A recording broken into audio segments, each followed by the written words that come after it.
I am more than ashamed that it's taken me so long to even pay attention, honestly. But then you look behind you and you're like, oh my God, I didn't really open the door and make a change. I'm fitting a quota. Will I kneel in solidarity? Absolutely. Will I rise up and protest with you in solidarity? Absolutely. But in submission, I will not. Hi, everybody. I'm Linda Lorelle, and welcome to Our Voices Matter podcast, and the first in our new series, #Courageous Conversations. As you know, the aftermath of the murders of George Floyd, Breonna Taylor, and Ahmaud Arbery have sparked a seminal moment in our nation's history. If we choose to seize this moment, we have an extraordinary opportunity to change our culture and our future by engaging in conversation and action that will lead us to acknowledge and accept each other as human beings, deserving of the rights and respect bestowed upon all of us by the United States Constitution, regardless of the color of our skin. My hope is that during these conversations, we will listen to and learn from each other, and then share what we have learned with our respective communities. Now, I'd like to introduce my guests for today. Roshana Moss is the CEO and executive visionary, love that title, at Modern Muse. Roshana connects her master's in sports psychology from Penn State, corporate experience from IMG and Nike, and her knowledge as a successful entrepreneur to bring performance coaching to executives. Now, I've known Roshana since delivering the commencement address at her high school graduation, and our families have become friends through the years. I reached out to her and invited her to be on this show after reading a very personal, impassioned post that she shared after the murder of George Floyd. Liam Pascal is a people shared services manager at Cisco. I reached out to Liam after reading a LinkedIn post that is entitled, "My White Privilege, Taking the Blinders Off." He wrote, "I have been guilty of denying my white privilege and believing that reverse racism is actually a real thing. I've been wrong, and I am committed to doing better, being better, listening, learning, standing up, and speaking up." Liam describes himself as an open book, so much so that after inviting him to be on the show, he emailed me to make sure that I knew he is a transgender man. Jennifer Homan, Chief Information Officer and Vice President at Seadrill, an offshore drilling company based in London. Now, I love what Jen writes about herself in her LinkedIn profile. Just a human who wants to listen to others and share a few ideas. Have a great husband, 2 amazing sons, and a career in energy. Now, Jennifer and I met a few years ago through a mutual friend who was also in energy. And Jen was the very first one to respond to my Facebook post indicating that it's finally time for us to have the real talk about racism in America. And her response was a very quick, I mean, literally within seconds of my post, "I'm in." And I went, wow, okay. So that's who I'm going to reach out to for sure to be on this first Courageous Conversation series. Hi, everybody, and welcome. Hi. Thank you. So excited to have all of you with us. So Jennifer, I'm going to start with you because you were the first one to respond to my post. What was it? Why did you respond so quickly and say, this is something that I want to do? So I think, why did I respond first? I've been ready to have this conversation since my youngest son was 6 years old. My boys went to an international school. They have a diverse set of friends. And when my youngest was 6 years old, he had a friend over. His best friend's name was Parker. They came over to play, and he was always at our home, and my child was always at their home. And so they were playing Nerf guns. And another little boy from down the street came over, and he said, "Hey, well, let's go to my house. I have some more Nerf guns over there." And he looked at my son, and he said, "But I don't know if he can go." I don't have to describe the color of this child's skin to tell you that you probably know what he looks like. And so my little Georgie said, "Well, if he can't go, I'm not going." And intrinsically, because Georgie was able to, I don't think he knew really what he was saying, but I took notes of what happened. So that was my first personal experience with racism, unintentional, but racism. And then the next time, my oldest son, who's now 20, had a set of boys over. They were playing basketball. It was 10:30 at night out in my front yard. We live in a primarily Caucasian neighborhood. And one of the boys came in. They were about, I would say, 12 years old, 13 years old. And one of the boys came in and said, "Miss Jen, the cops have passed by 3 times in like the past 30 minutes. And I'm scared. Can you come outside?" And so, again, you can determine what the color of his skin was. And so I was pissed. I went to the end of my driveway. The cop came back again. I stopped him and I said, "I don't know what the hell you're doing, but you're scaring my children. And I don't know why, and I'm not going to ask you your intention, but you need to stop. We live in a pretty safe neighborhood. These boys are just playing basketball, and I don't know what you're trying to, assumptions you've got in your head." And so those are my very upfront experience in a mindset that I had, that because slavery was ended and Jim Crow was over and civil rights had been, that we were past some of these things, but it was from a white person's filter. And so I saw it for myself. I'd heard it, but I had to see it for myself. So on my 45th birthday, I asked a lot of my Black female friends to have lunch with me and teach me what it's like to raise a Black child in America. And because they were entrusting me to have their children spend the night at my house. So I needed to find a way to understand if I needed to protect or understand currents or signs that I was seeing. And so I was on this journey about 8 years ago, and it's been a journey to learn about the culture, the community. I keep trying to beg everybody, let me in the Lynx sorority group, but nobody seems to want to let me in yet, but hopefully someday I will. Okay. Well, I have lots of questions, but we're going to just kind of do a little round robin here because I want everybody to get in right away. So, Roshana, when you heard some of what Jennifer had to say, I know that you could relate to it. So tell me what your thoughts are, and then tell our audience a little bit about the post that you wrote. And I've actually got some quotes here that I want to share as well. So, okay. I appreciate a lot of what you had to say. And I feel like it's very accurate. And for me, I don't think any of it is necessarily a surprise, but what I appreciate is your ability to see it for what it is, rather than feel like it's this random like anomaly.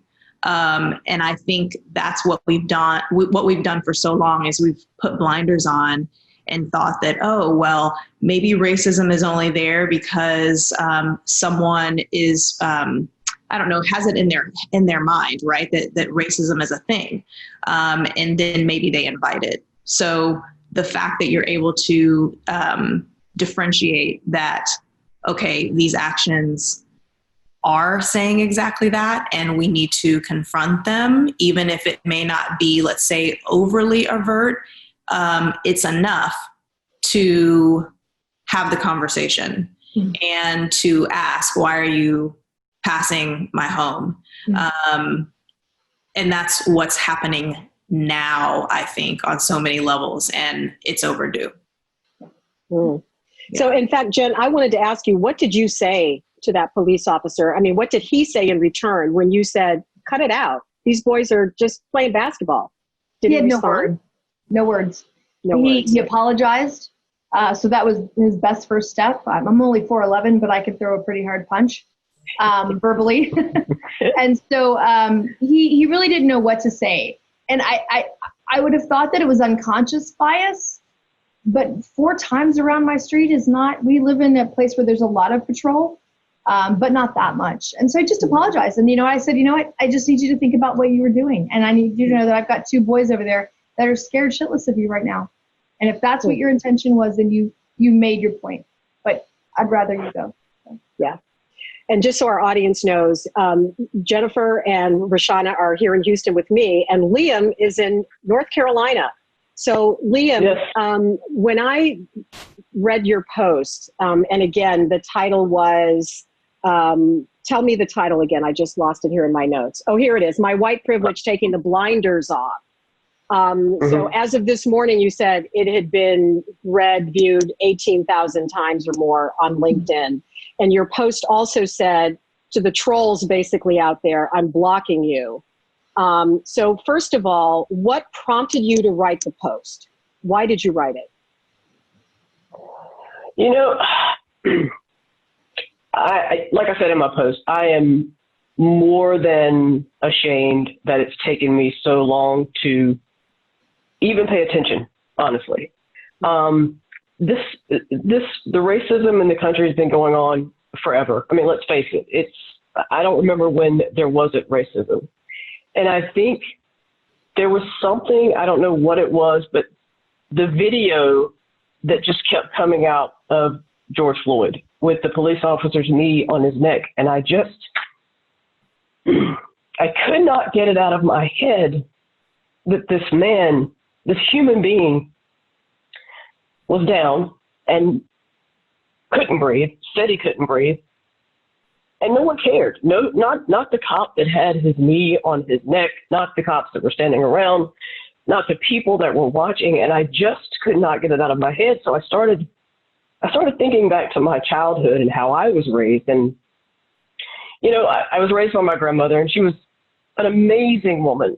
And I'll always believe that. But I do. Where were you raised in? What part of the country were you raised in?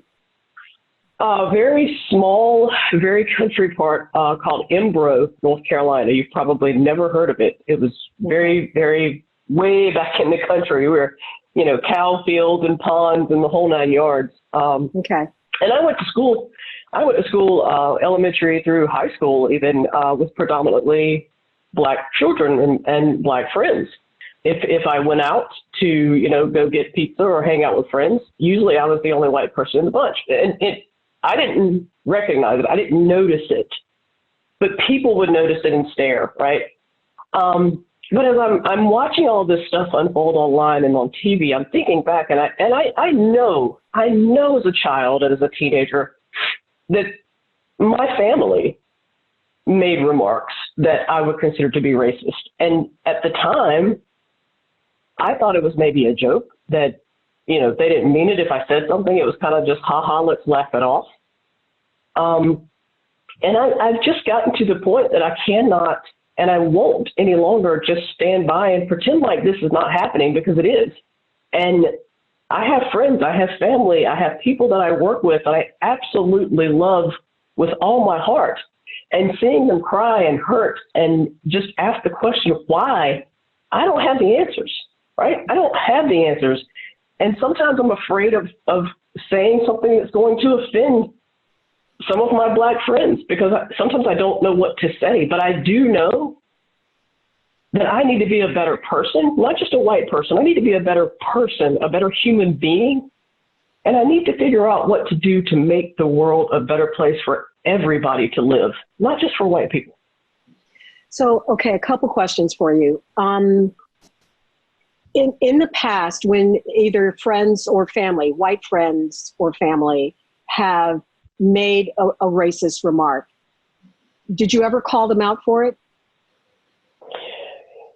You know, Linda, I think I did when I was older, like maybe in my early 20s, but growing up and going to school and hearing my family say something every now and then, I'm sure I did not. I'm sure I did not. And again, I don't know if I thought it was just them being funny.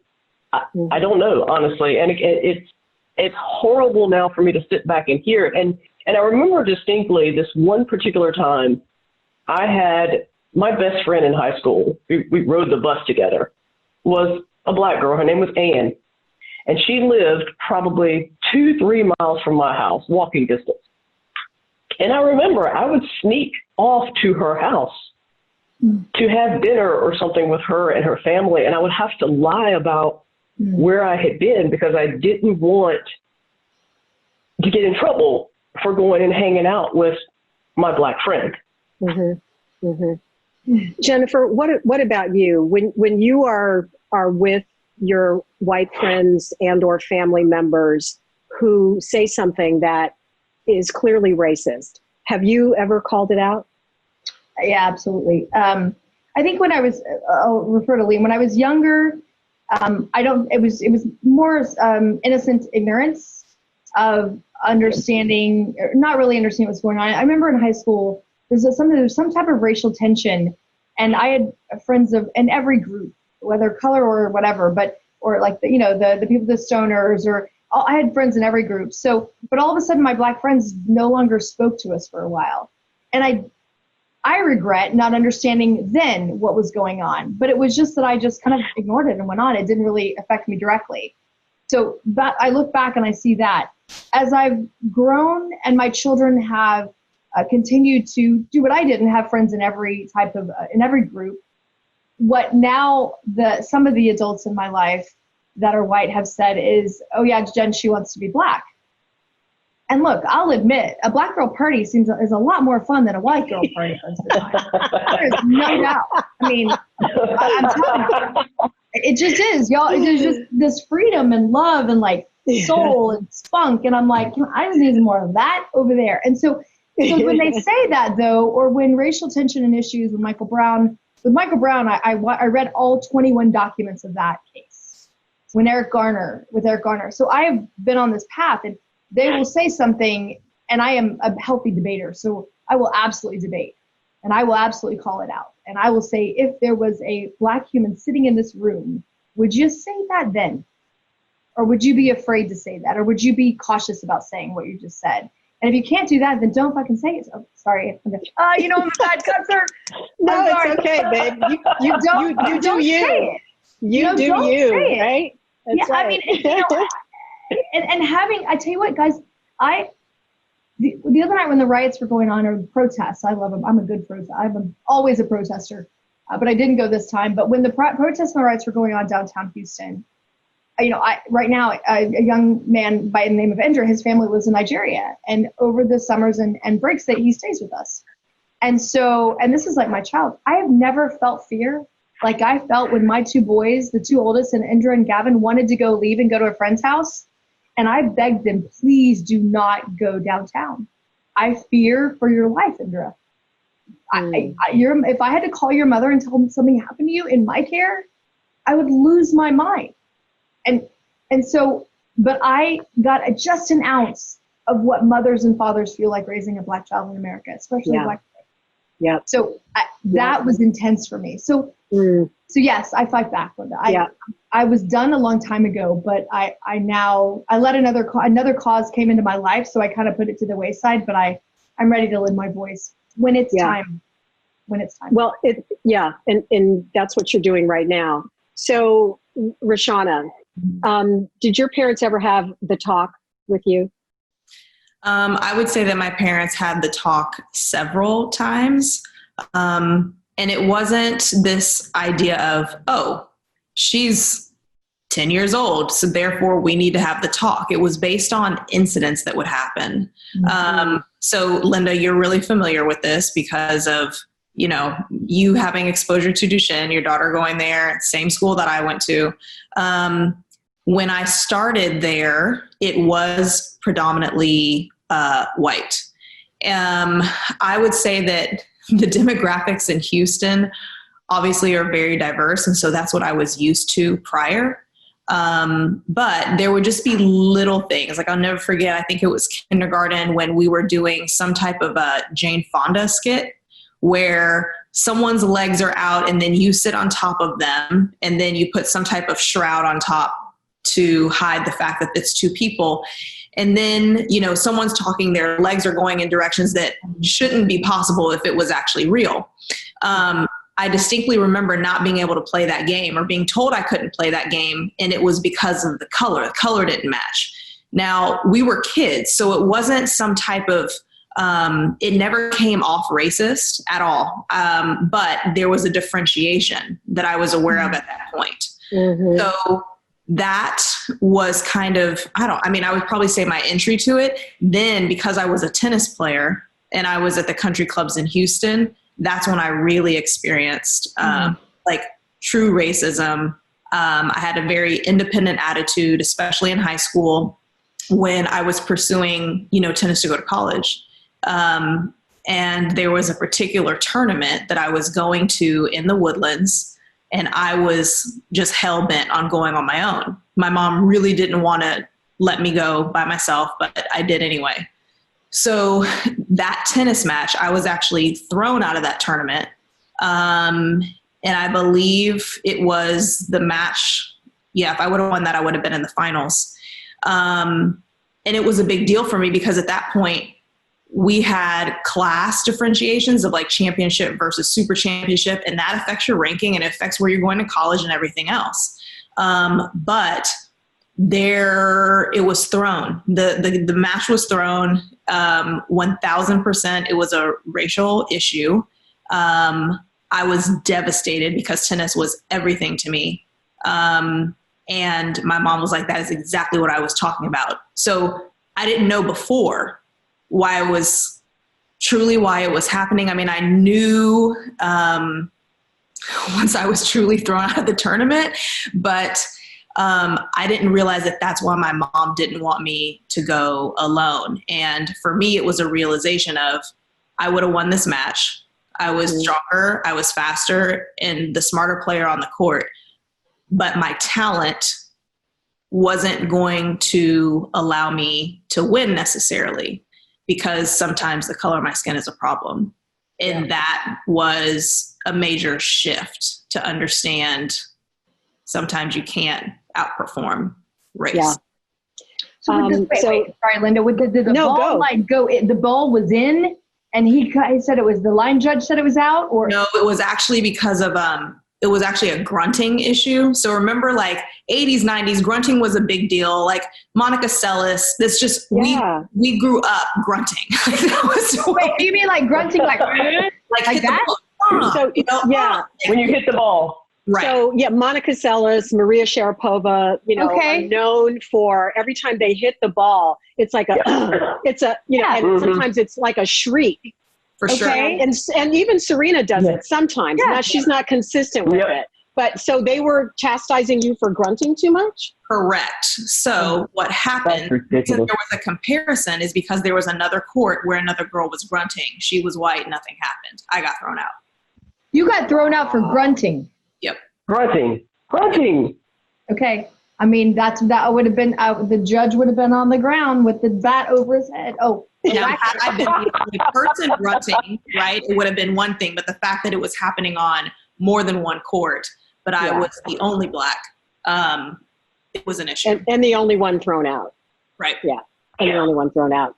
So, Rashana, I'm going to read a little bit of your essay because I'm calling it an essay, your post that you wrote, because you talk about growing up in a predominantly white environment. So very similar to kind of what you were saying. And you say, I'm frustrated with myself for not establishing harder lines of zero tolerance.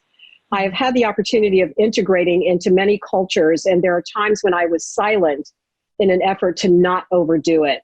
I don't know how many times I've heard, you aren't really Black, or you're a great example of what Blacks can accomplish with an education and hard work, or how many friends I have where I am their only Black friend. So talk to me about that passage and why you wrote it and why you felt it important to share it in that way. So, the tennis example is one, but it's actually a really small example compared to other things that later happened. Are you willing to share one of the big ones? Sure. I mean, I think the biggest one was police abuse, physical police abuse. And I was home one summer from graduate school. No, I wasn't in grad school yet. It was the summer between undergrad and grad, but I was at Penn State and was going to be returning to Penn State. And so I had a Pennsylvania license, and we ended up going to a spot in Houston. It was in Uptown Park after dinner. And that was pretty normal for us because it's right around the street from like Duchenne. That was normal, but it happened to be a newer establishment. And when I showed them my license, they said that it was not real. And I then said, hey, I can show you any card in my wallet. They all have the same name. And then he was like, well, you've got an attitude. And I was, again, pushed out a line, like, you can't be here.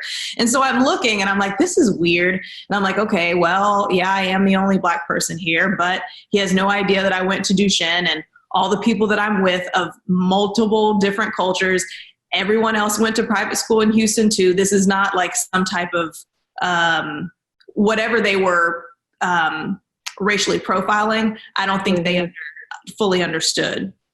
And at that point, I had a confrontation with a cop because I didn't realize a cop was coming up to me, because my attention was this way, trying to figure out who was going to take me home. There was no Uber then.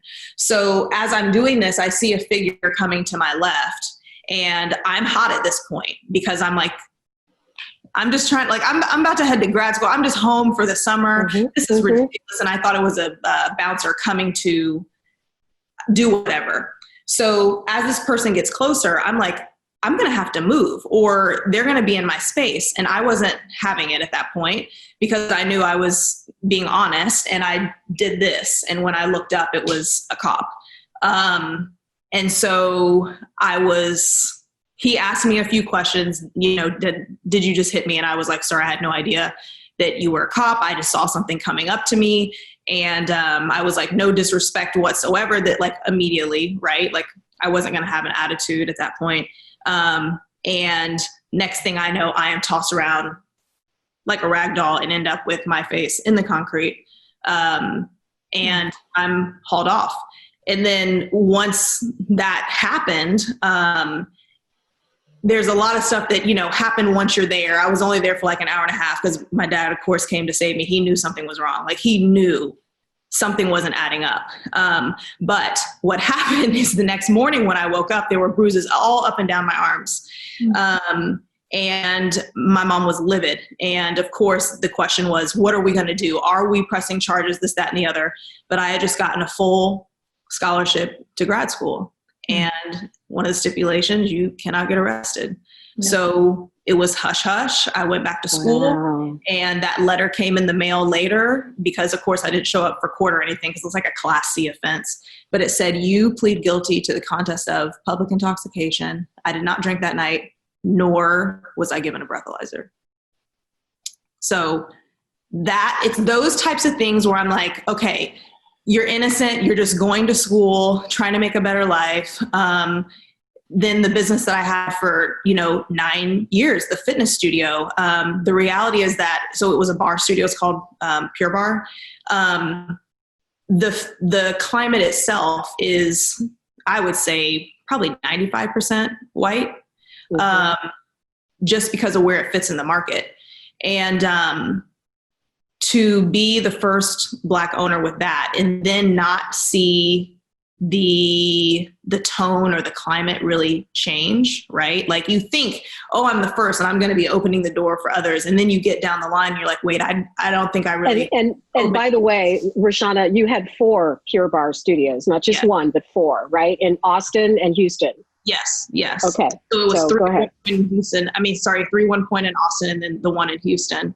And I think that happened to me with my career in so many ways. Like, you end up being the first one. You think you're opening the door for others. You run so fast to try to make your career successful, but then you look behind you and you're like, oh my God, I didn't really open the door and make a change. I'm fitting a quota.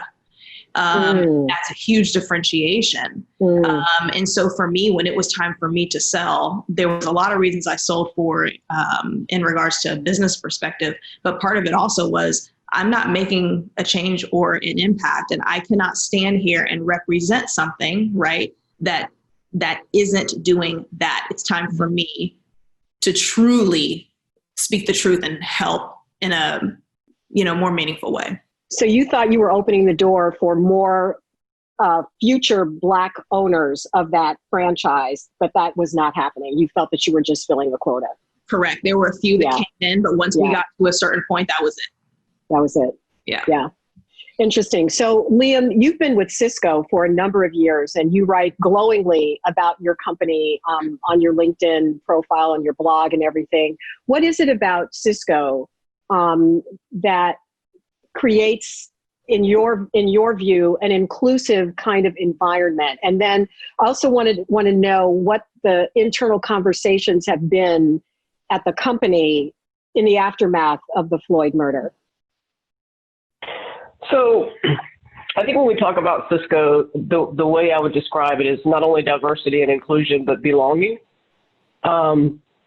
It's the first company I've ever worked for where I can honestly say that they truly do mean it when they say they care about everyone. They celebrate everyone's differences, ideas, diversity of thought. I mean, it's not just talking the talk, they're constantly walking the walk.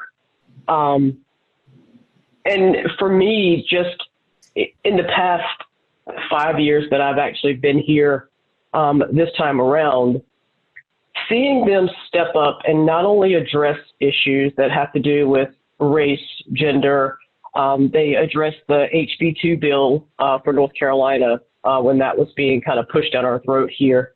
And then recently addressing everything that's going on with racism, discrimination. It's not only been a topic of conversation within the company, but we have made statements out on social media. Our CEO, Chuck Robbins, has done several interviews. We've just committed $5 million to several different Black nonprofit organizations, including the Equal Justice Initiative that Brian Stevenson is head of. And the thing that I have seen most recently is when we're having these, we're now actually having company meetings every week since COVID started, way back in March. And on these last two company meetings, the topic of conversation has been centered around what are we going to do to make sure that racism and discrimination does not continue in our communities and around the world? Not just making sure it doesn't happen within these walls, but what are we going to do as a company? We can't just continue to make statements. We've got to take action. So for me, that just speaks volumes to the kind of leadership we have in place and the fact that every employee matters. What percentage of employees at Cisco, and by the way, this is Cisco CISCO, because there is another Cisco company, so just so people know, CISCO, as in Cisco WebEx, right? So correct, WebEx, exactly. The whole 9 yards, yes. Right, okay. So do you know what percentage of the workforce at Cisco is Black? I do not know that percentage off the top of my head, Linda. I won't even try to make that up. What I will say is we do have an extremely diverse workforce, extremely diverse. Mm-hmm. And you said that the company does a good job of making everyone feel inclusive. And as you said to me, I want to make sure you know, I'm a trans man. And, I started going through my transition in March, I believe you said, of this year, right? Right. So how have you been, how has that been received among your coworkers at Cisco? That was a scary thing to first of all, to come out and do that late in life, as I did. I would think so. But, oh yeah, most definitely. And members of my family have not accepted it. My father being one of those individuals. I've not spoken with him since coming out to him and talking to him about it. But what I will say is that everyone, and I do mean everyone at Cisco, has been supportive, encouraging. They're checking in on me on a weekly basis. And I mean everyone from the people that report directly to me as their manager, to my manager, to all the way up to the CEO, Chuck Robbins. I've had executives text me over the weekend and say, hey, how are you doing? I know you're going through transitioning right now. If you need anything, please let me know. Even going so far as setting up WebEx Team Spaces. It's one of our collaboration tools that's centered around transitioning employees and giving us a safe space to talk. So, I mean, for me, my Cisco family has been a lot of what's kept me sane. In addition to my wife, who, even though we've been together for many, many years, when I told her, she just said, well, I love you for who you are. I don't care what you look like on the outside. Oh, that's extraordinary. And that, that's what love is. I mean, the whole concept of just accepting each other for who we are, as if we had anything to do with how we showed up in the world. Absolutely. I mean, absolutely. It's not rocket science, people. We are who we are, and why should we be vilified for a choice that we did not make. I mean, this is who we are as human beings. And Jennifer, I know you believe that. And, you work in an industry that itself is often vilified in oil and gas. I'm curious about what your thoughts are from the corporate perspective and being a VP and a CIO of your company, how you feel corporate America should be dealing with this. We're seeing a lot of overtures in terms of, posting and things that are going on social media, but it really comes down to actions. So from your perspective, what do you think needs to happen? I'm going to do one thing. First, I think it's really cool that she owned a bar. If you get the bar, we need to go against you. And then Liam, whoa, wait a second. It's Pure Bar.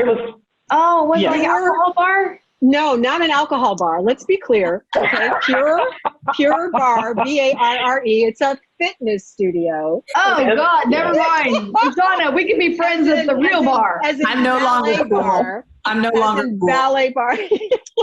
I love you, but that was she is really cool anyway. And then Liam's got cool tattoos. Yeah, Liam's got cool tattoos. And I'm thinking, I need to up my cool factor or something. I got Yoda. How about Yoda? You got Yoda. I have over 20 tattoos total. I have 20, maybe 25 tattoos.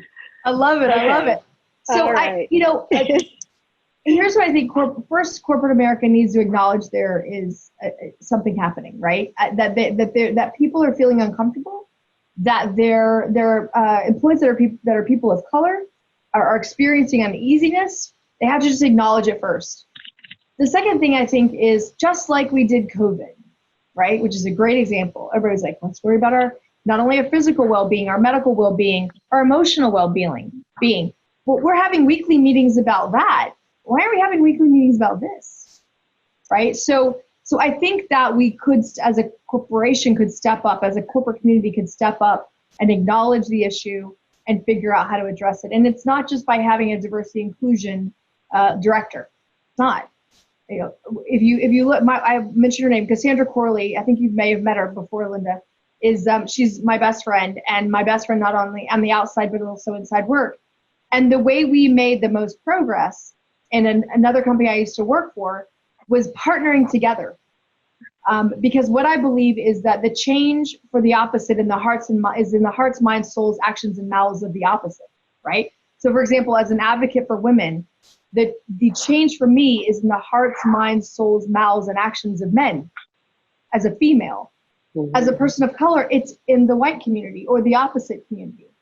And so we can't be having a one type conversation with just people of color or just the white community or the Hispanic community. It's got to be with all of us around the table, but at the right time. Because I believe right now, as much as I have so many thoughts and opinions and ideas and theories, it's not my time to really lead the talk. And it may never be my time. And that should be okay. Because I'm not the one that is, in some sense, intensely hurt. I am hurt, but it's not about me.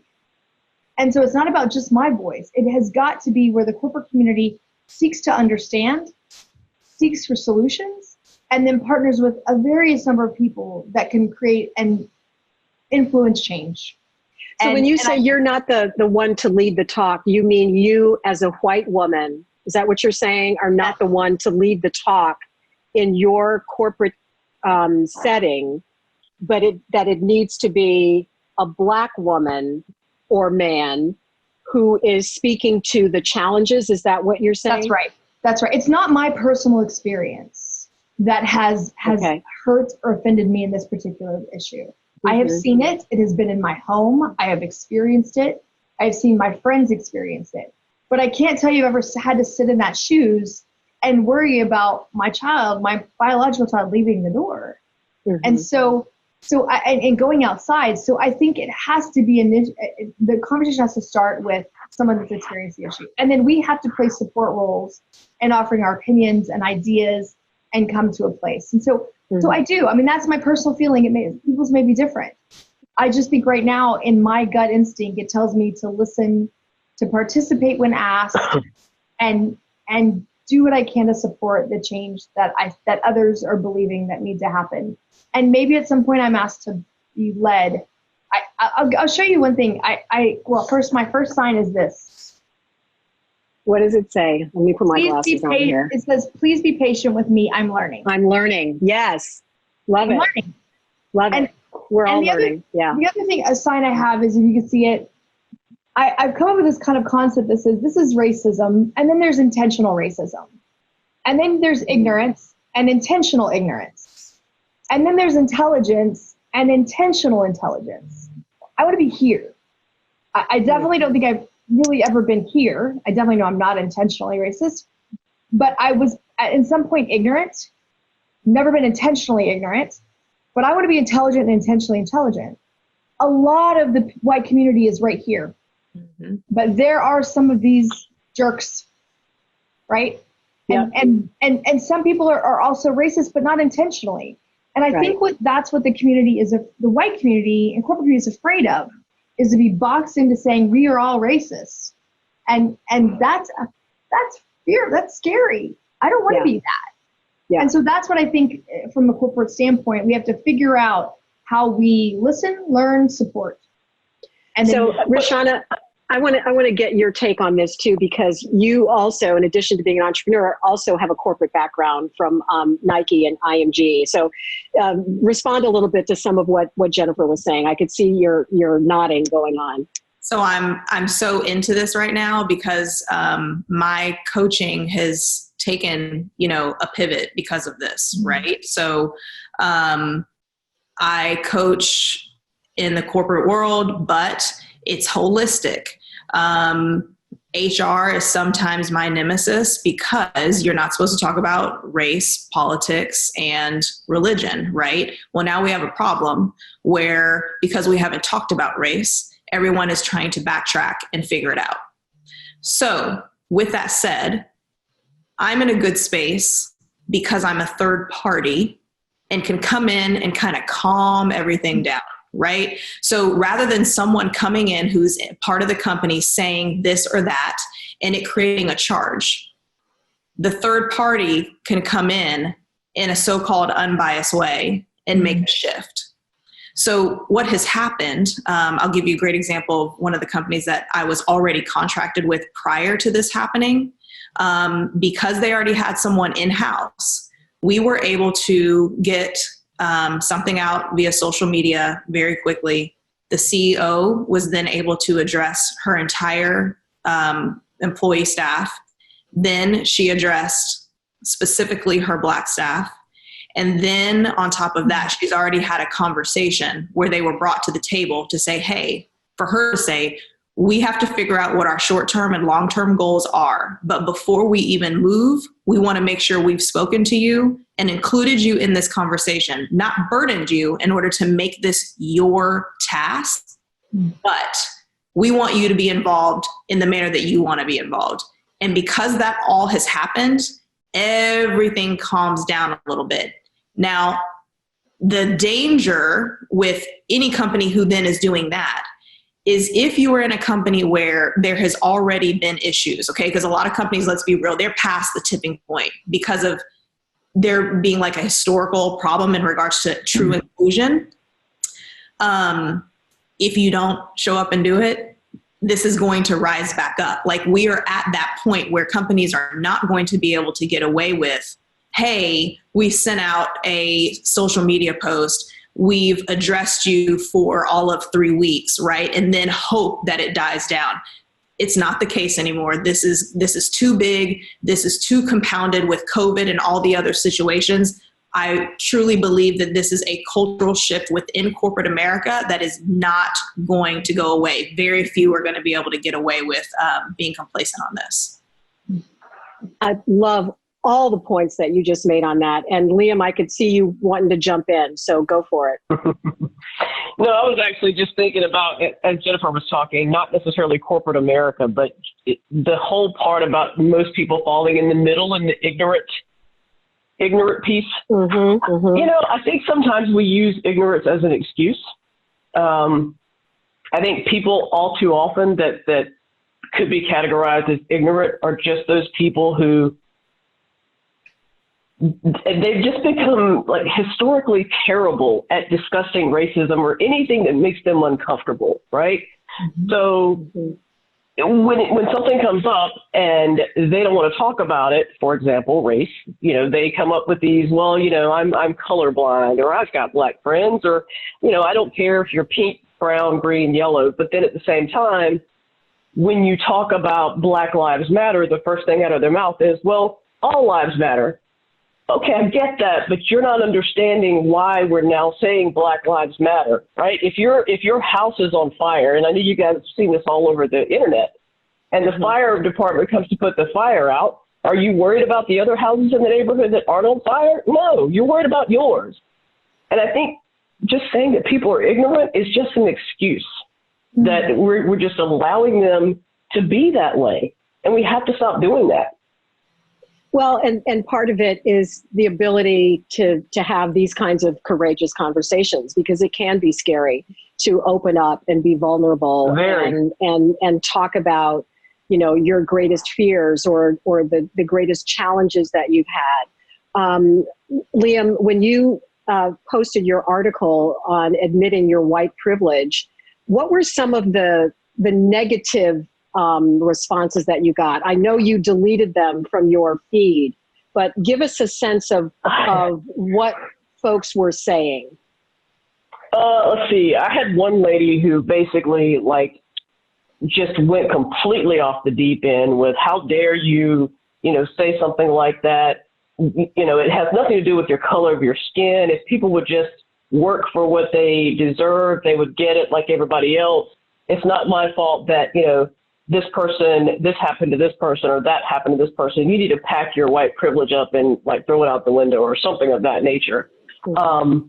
And then I had one gentleman who was just very bold and blatant, and he was just like, white privilege, you don't have that. You don't even know what it is. And to say it is even racist.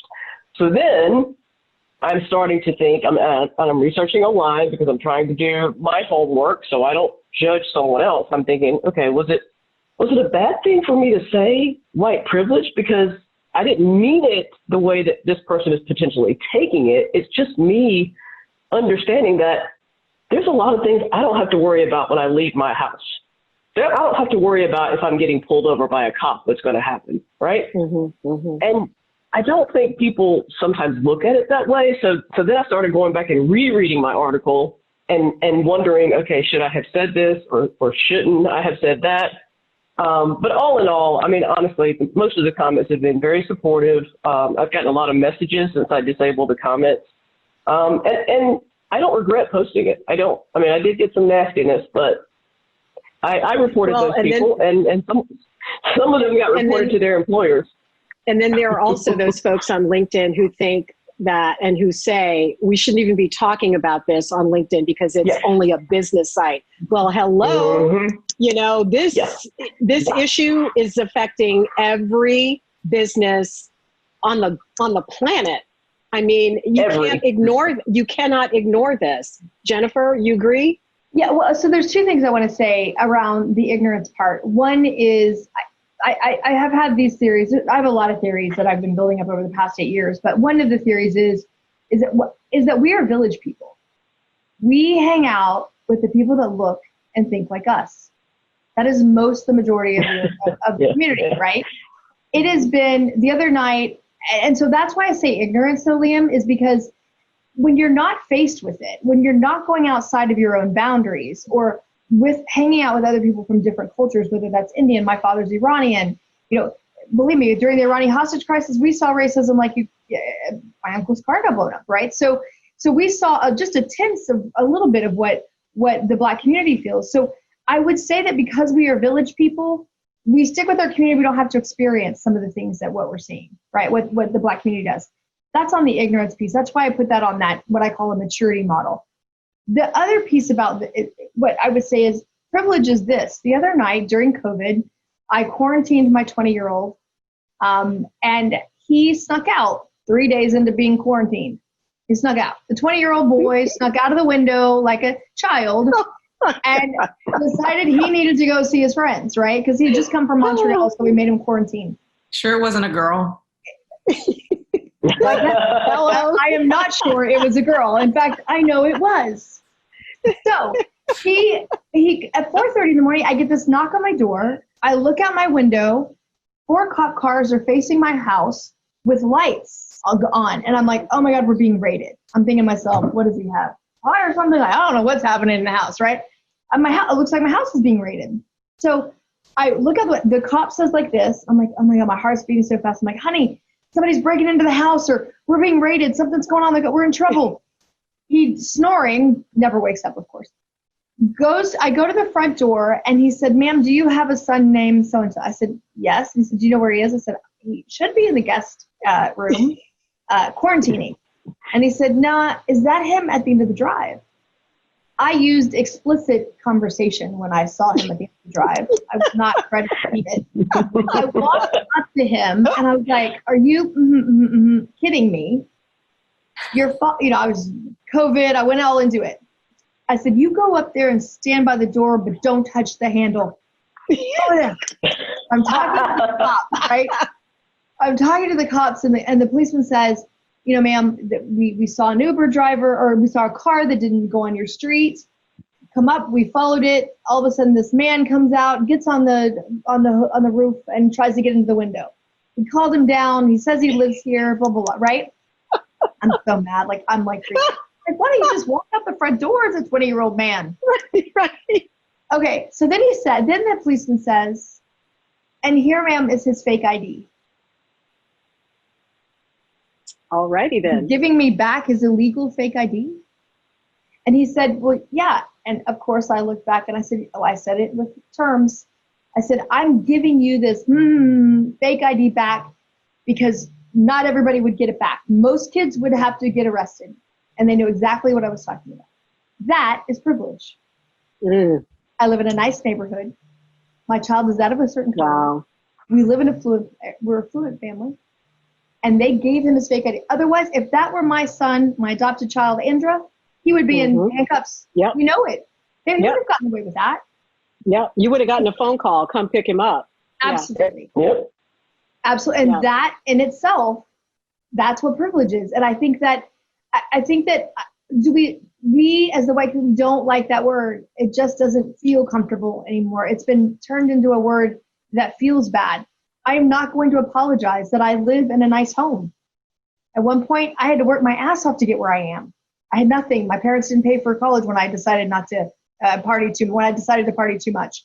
So what we want to, some of us have had a hard time getting to where we are, but we've worked our butt off. But that's not what it's about. And so some in the community are saying, well, I don't want to apologize for what I've accomplished. I'm not either. And I'm definitely, and I have to be honest, guys, I'm not going to kneel. I am not going to kneel saying I apologize. I did not create the action. All I am living with is the result, and I have got to create my own action to move it into a different direction. That's my responsibility. Will I kneel in solidarity? Absolutely. Will I rise up and protest with you in solidarity? Absolutely. But in submission, I will not. Because I'm not asking you to be submissive to us. Why should we do the opposite? And so it's got to be we are together rather than we are higher or lower. And that's been our problem in the history of this country and this issue. And so I guess that's my feeling. And that's why I'm just trying to figure out what do we do next? How do we support? How do we take action? And you know what? This is not a conversation for politicians. This is a community problem. Keep them out of it. Not agree with you more. Problem. Yeah. I could not agree with you more. You know, clearly we have to have policy change. That goes without saying. Yes. But while that is being worked out, and we know how long that's going to take, we have to do the real work, we the people. And this is the real work. This conversation is the real work. And conversations like it, that's the real work. It's not being afraid to ask each other questions, and it's not being afraid to listen to what the answer is. I really hear what someone is saying and believe them when they're talking to you and telling you their truth. And it's the ability that we have to change each other's hearts and minds, because that's where it's going to start.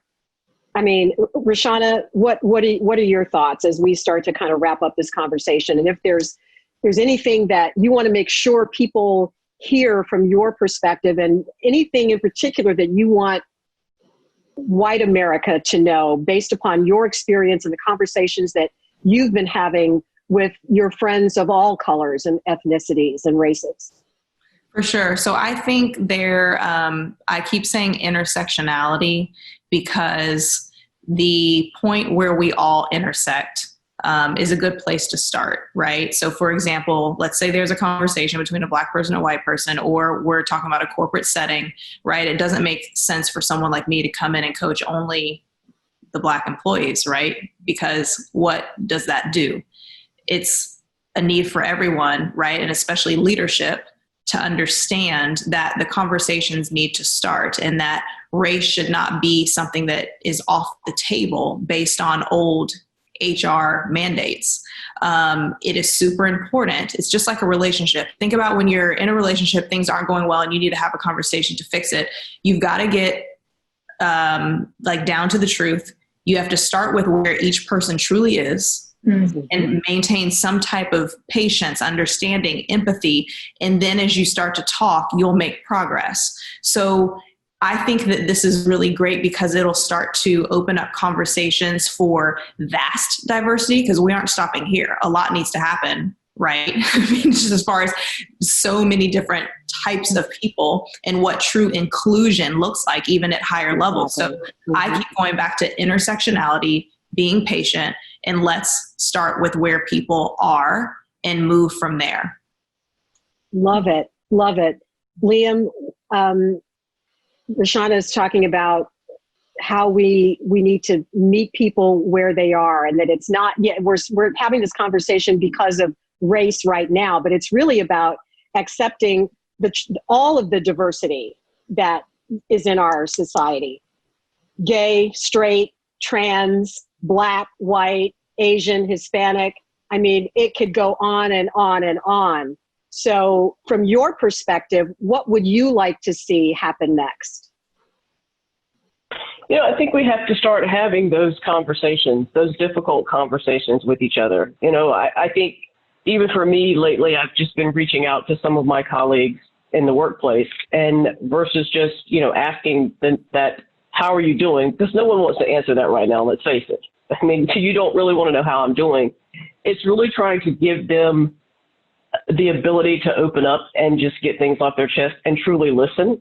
I don't have all the answers. I don't know the best thing to do in this situation. What I do know is that I need to open my heart and my mind and actively listen to the people in my life that are hurting and that have been dealing with this for years and learn from them. I have to learn in order to get better. And when you find yourself in situations where your white colleagues or friends are saying or doing something racist, are you committed to calling it out? 100%, absolutely, every time. I don't know what it is lately, Linda, but maybe it's since I started transitioning, I have just become so bold about calling people out on, excuse my language, their bullshit.